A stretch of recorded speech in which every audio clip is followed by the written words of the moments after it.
This has been a really enjoyable job.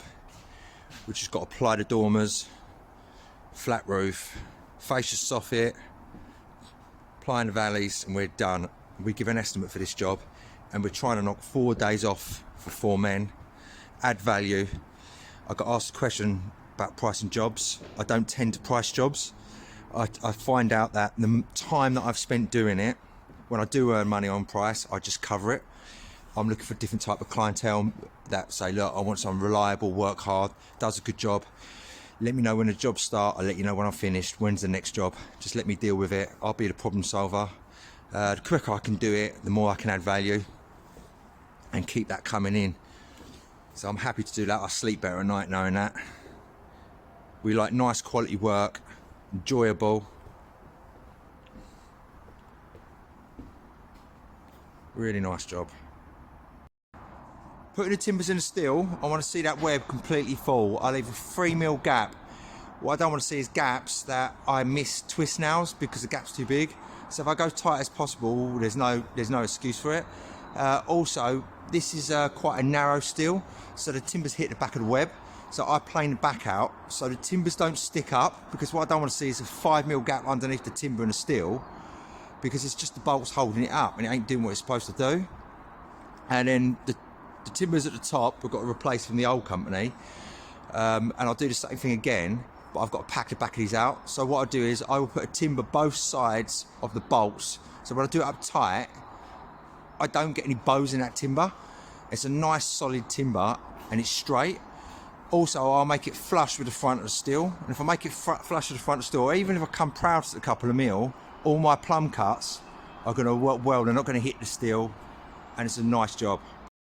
Okay, some of these timbers bows, so it's a bit of a challenge to get some of the long length rips timbers in steel. So I've got a good little work tip. One, get a good hammer, like Kinetic Customs hammer, link below, get a discount. Also, you can change the head, get a longer handle for leverage, like a framing hammer. What I do is, I will put a saw in, an old saw, and I'll tap away. I do try and hit the knots. I don't like to see sloppy hammer marks. It doesn't matter, it's going to get covered in, but it's just a bit self-pride. Not that I have pride, the clothes I wear in the car I have, but my work I do. And that'll just help it slip in nice and tight. Started to cut the rafters in. I've got a little timber with 20mm on it, so that'll be my upstand. So basically I want my rafter 20mm higher than that steel. I've got a lovely little plumb cut which takes up the whole of that timber there. And the reason for it being 20mm higher is I've got these crank steels here, and I would like the rafters to be higher than these steels, so when the breathable membrane paper goes across the top it doesn't touch and there's no cold spots. That way also I can get a bit of an airflow, and 20mm means I can cut a bit of 18mm ply or put a bit of 6x1 along the top of that ridge. So if I have got to glue and fix down, I could put anything on top of that. I'll put another piece of timber on there, and then that way if it's a dry ridge, the roof I've got an option to screw down to. The wider that steel is, the more you've got to do something for the top for the ridge tile. Once I've got my rafters in, I will mark a piece of timber at the bottom of the feet, and then I'll put that as high as I can, basically above head height, and screw that in. I've got some timber locks. So the reason I do that is I want that parallel.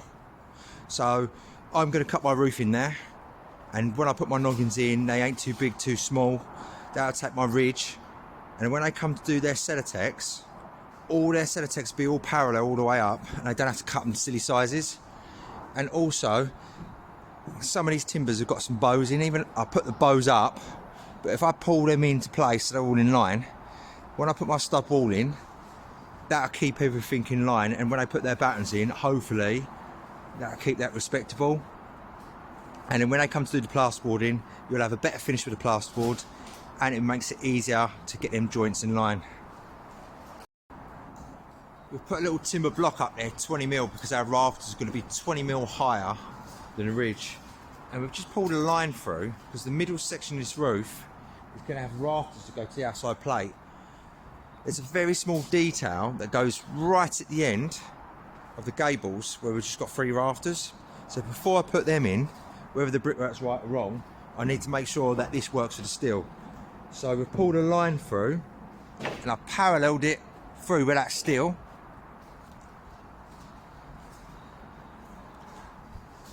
And we've just double checked it on the plate and it works fine. So now we can get our pitch off the steel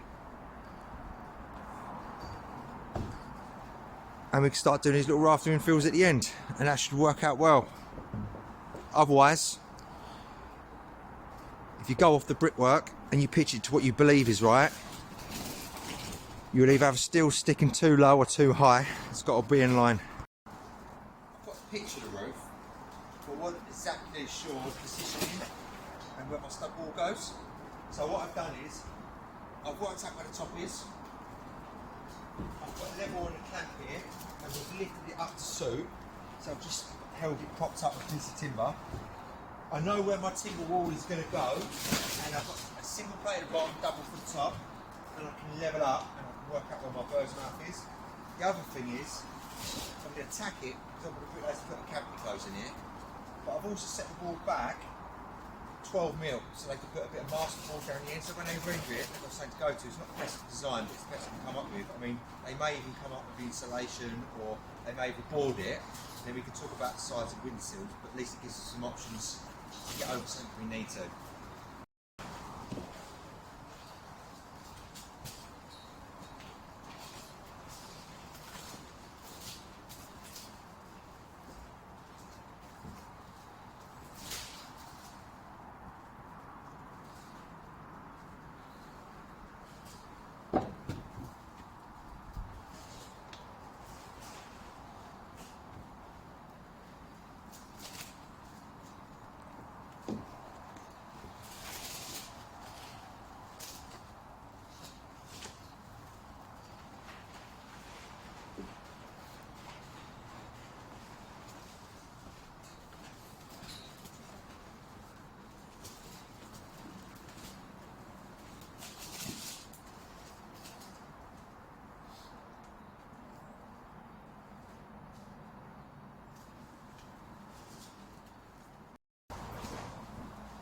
Trying to get this room parallel.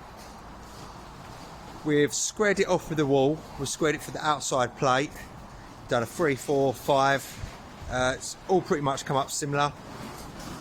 Got the walls in levelled, and what we've done is, because these steels are level but at different heights, I've gone 5mm lower than the bottom steel, which is over here in this corner.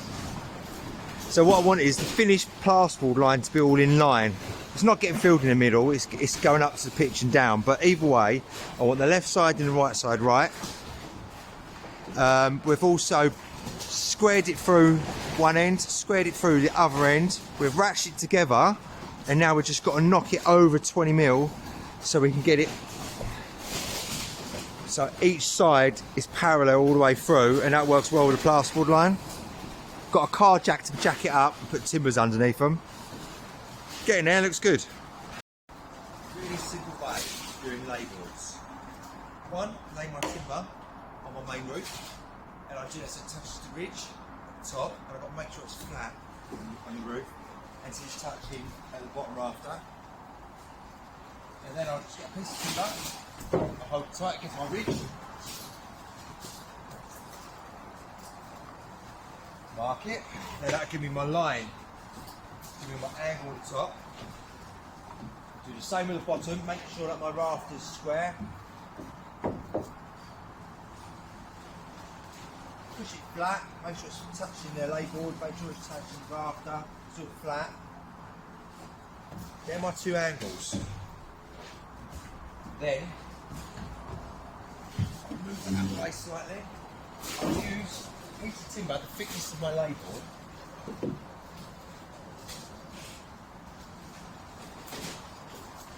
I'll just mark the top of the ridge. I'm sure there's other easier methods, but this is what I do. It works for me.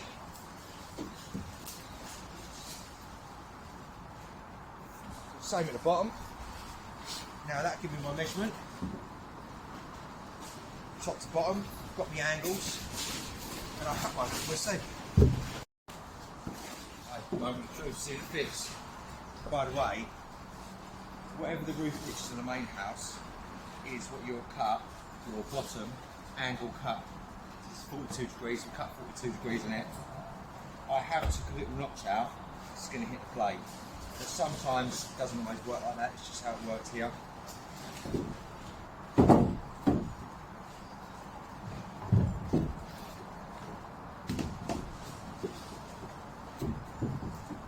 That's a lovely tight fit at the bottom.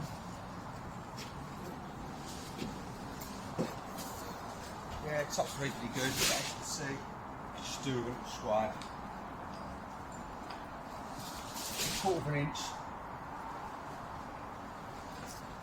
Just scribe that in. Cut that 1/4 of an inch out, pull back, that's lovely. So I'll do my leg boards.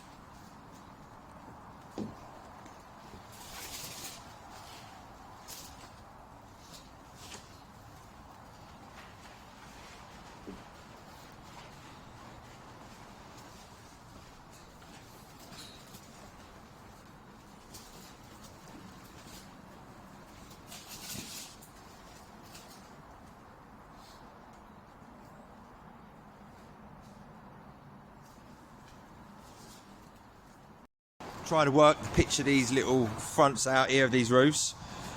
42 degrees on the main roof, 44 on the back roof there where the steel is. I was governed by the steel, so I matched that with the other roof there at the front. The back is 28. Now I've got a couple of ways of working this out in the front. I could do like a little notch round and it sits and hang on a steel, which works on the plasterboard line. The flat roof will come across, hit the rafter line straight up, and I can get that by putting a plate on top of the steel. And then I just sit hangers on there and it just sit in hangers lovely. Now 33 degrees if I do it on the plate, but then you've got a bit of a bulkhead.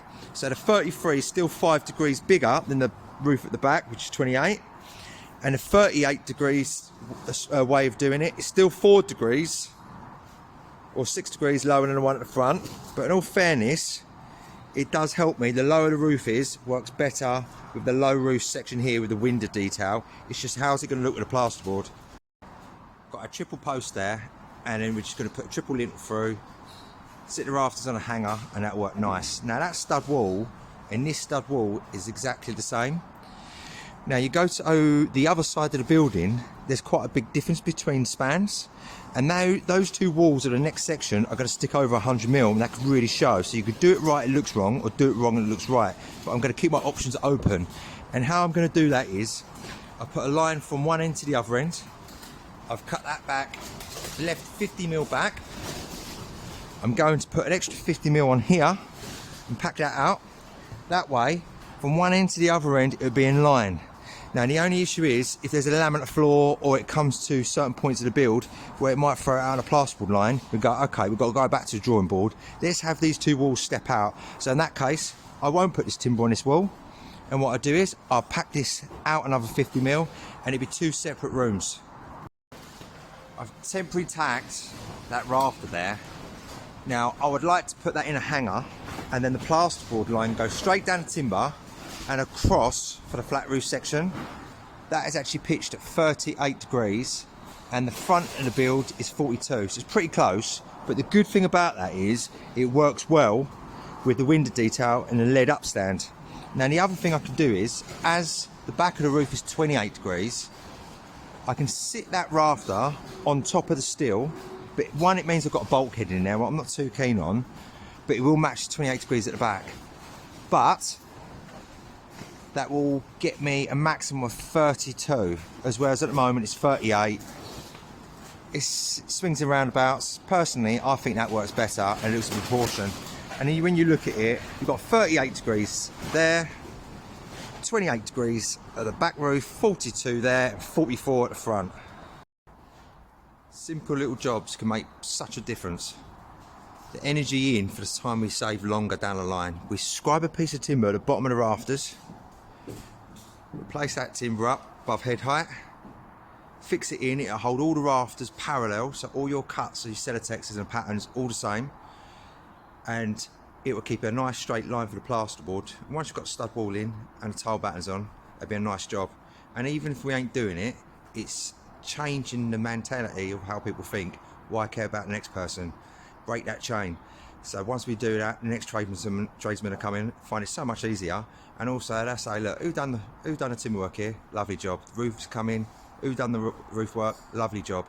And it just comes around. I don't have to chase the work. It will come in naturally from doing a good job and doing the right thing. We're just working out if this Velux works. We've got to think about the ply flat roof, the upstand on top of the furrings. So that works. I want a decent upstand in case it snows. And then how it's going to work for the tilers. And what Harry's doing is he's just putting a 4x2 timber across. We need something for the plasterboard to pick up. We need to get the wires across from one side to the other side, and we want to insulate underneath that still.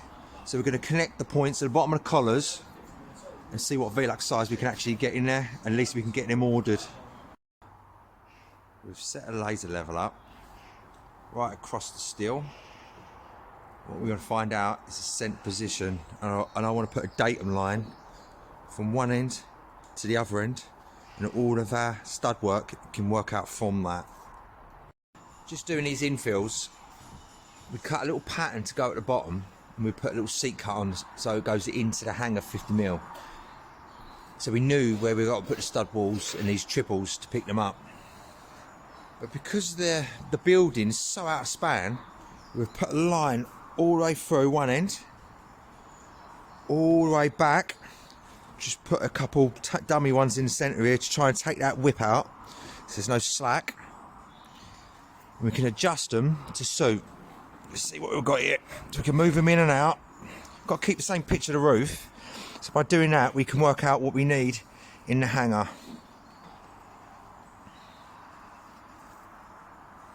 And once they're in, we can start getting lines across to get this hip section in. Really interesting job today.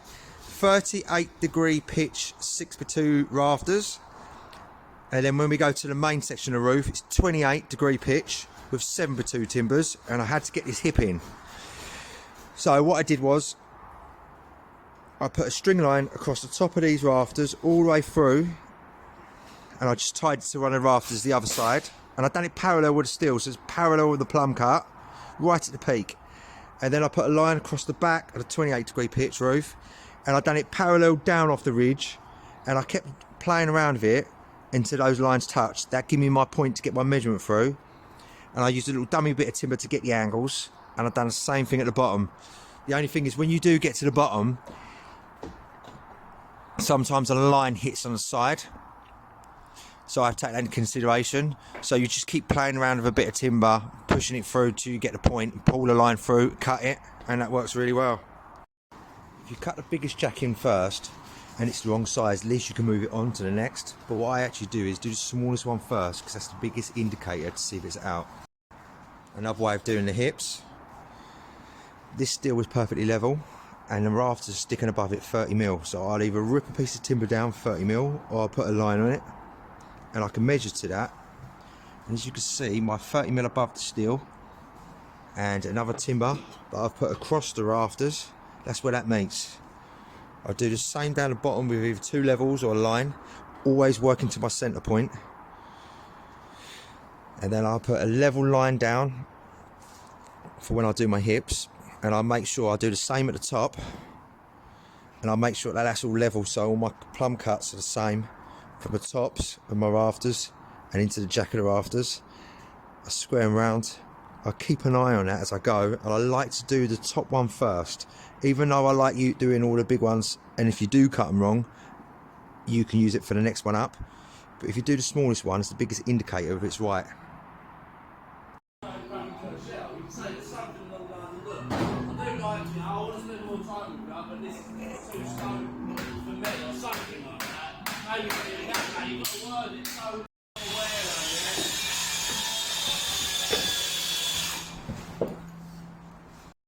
Really interesting job here today. We've got to try and get these hips in. Usually if I've got two roofs to run lines across, it's easy, but this steel is where the hip comes and it's straight in. So I've got to try and make something up here. So what I've done is I pulled a line on top of my rafters of the main build, in line parallel with the plate, all the way through to the other end. I put a dummy rafter at the top, just an offcut, and it was 25mm above the steel. So I cut a 25mm block at the bottom.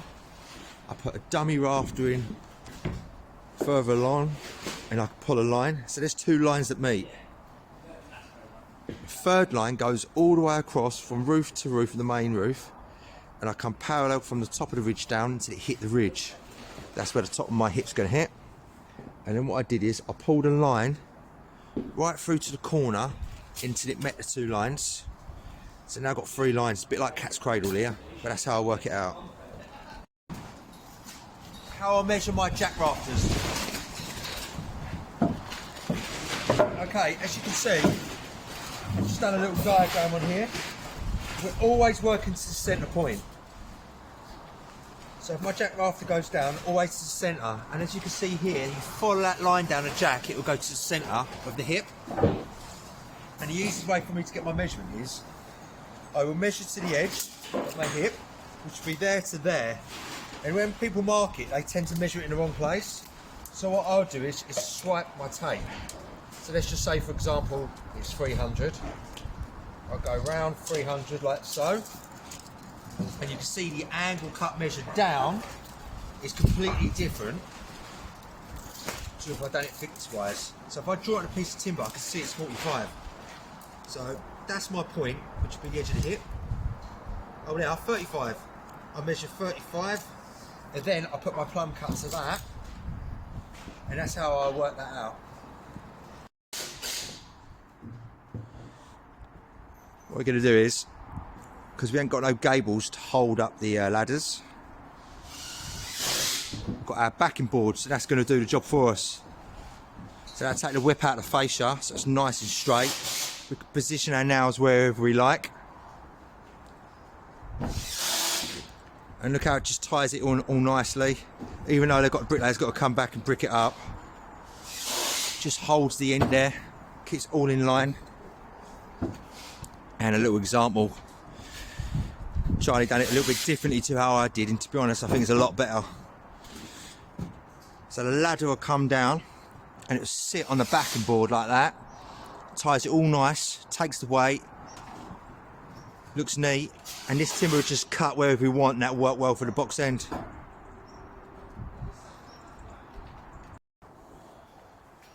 These timber rafters were designed that they actually sit on steel, and what I didn't want to do is have a steel at the top that I had to box in, or my plasterboard line goes across and up. So I've designed it like this, and the reason why is once I've put timbers across and counterbatted this ceiling, so I've got fixing points for the plasterboard, when it goes up to the ridge, I'm going to have it centre, so it's nice crisp plasterboard lines. Now I'm always talking about plasterboard lines, and the reason is I'm a second fixer originally, so I work my way forward, work my way back. It also showed the timber being 100mm, but I really disagree of having 95mm 4x2 timbers. I think there should be 6x2, because then you can get 100mm Celotex in there and you've got airflow. I think it's important to have airflow.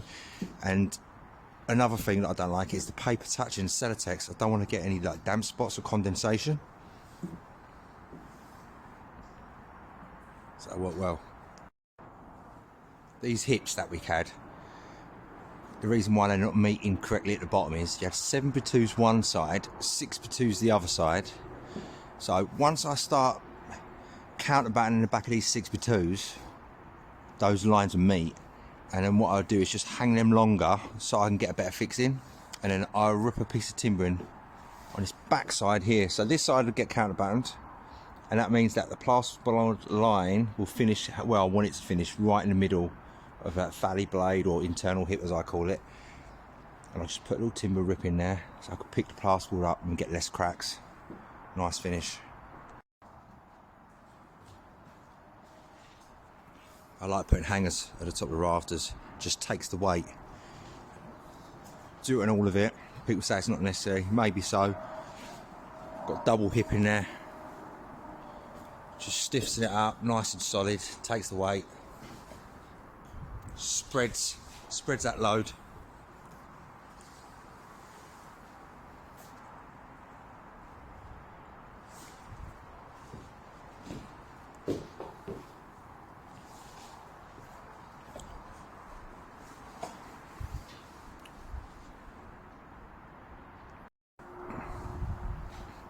First thing I'd done when I started infilling this roof is I pulled a line from the bottom of the steel over the back to this side, and I levelled up. Basically I just wanted to see what the steel was sitting like, and it was actually 25mm out of level. So what I did is I made sure I took that into consideration when I put my first rafter in. So once I got my jack rafter in, I measured off of that, and that allowed me to get on my ladders so they were all correct. Also, one steel was slightly different pitch to the other side. So I've done my rafters right, and I've had a look in to see what the detail is underneath the rafters. And what we're going to have is 50mm Celotex.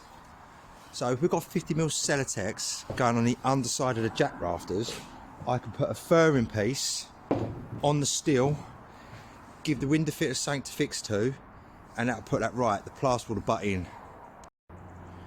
First thing we've done before we infilled this roof was pull a line from the bottom of the steel, one side to the other side, then level up in the middle to see where that steel's sitting, and it's out 25mm. So that allowed us to take in consideration for when we've done the rest of the rafters. Once we've got our jack rafters in, the first one, we measured off that so it's correct, and that allowed us to work out our ladders so all our ladders are correct. But somehow the steel guys have got two different pitches on this steel for whatever reason. So we've got problem solved. What we're going to do is we're going to put furring pieces on the underside, so when they come and measure the windows they have to go to that, so I know it's going to be right. Now we've got 50mm Celotex on the underside, so I'll make that to suit. So once the windows are fitted, the plasterboard line will butt into the frame of the window, and we'll have really nice margins, and that'll look really, really smart.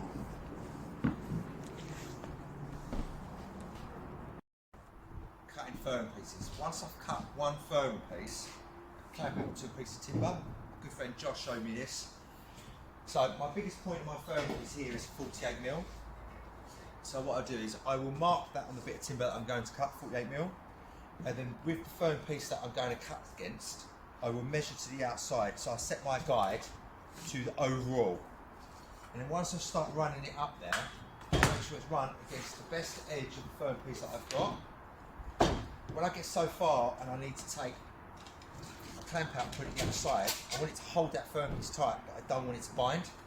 So I just find something like a little 3mm washer, or however thick that is, to put in that furring piece to stop that saw getting jammed. Move that out of the way, carry on, and I'll get perfect furring pieces every time. On a drawing it showed two 6x2s sitting underneath the steel. I can't see what two 6x2s is going to achieve when you've got 100mm steel. So what I've done is I've put a plate all the way across to the other side. So we've got two plates tying it all in, tying all the cuts in. Got 6x2 lintels going across. Then I put the 6x2 post underneath it, so that will take that through. And then the post in the middle, yet again, it showed two 6x2s, but you've got 1/3 sticking out and ain't doing nothing. So I've done it so we've got two 4x2 timbers side by side, so it's sitting under there. So now you've got 100 by 100 post, but with the two timbers going all the way through, I can fix in, tie the whole lot in, so it's better. But there's a better way of doing it. We've got a double wall here, unusual detail. Nice to do the infill now. This little section is going to be a stud wall through there, and this is going to be a storage room. But what we've done is we've put the storage in the back there. We've got to run the roof right down, and that's going to be storage. And we've put the Velux in here, and we've left it all open, so it could be a nice little seating area to read a book. And the Velux in there just allow a bit of light up in the landing. It opens that space up. Looks really nice. Working on the ladders and the gables, getting infill that today. Lads are fixing the hangers down on top of the steel.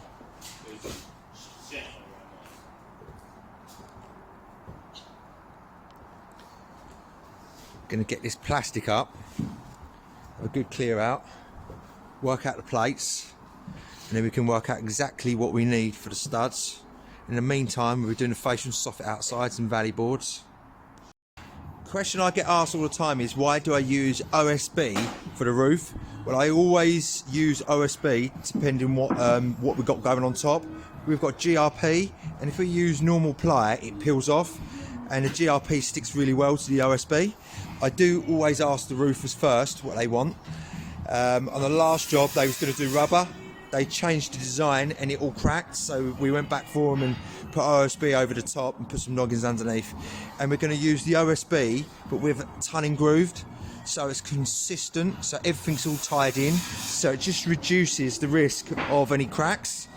And we use expanding glue underneath, so it's any different heights slightly by any of the furrings, it'll fill that gap so it's solid throughout. Fix it down well, then we'll put 3 fixings, whether it's 63 ring shanks or 2-inch screws, and we'll fix 3 in a row of every board.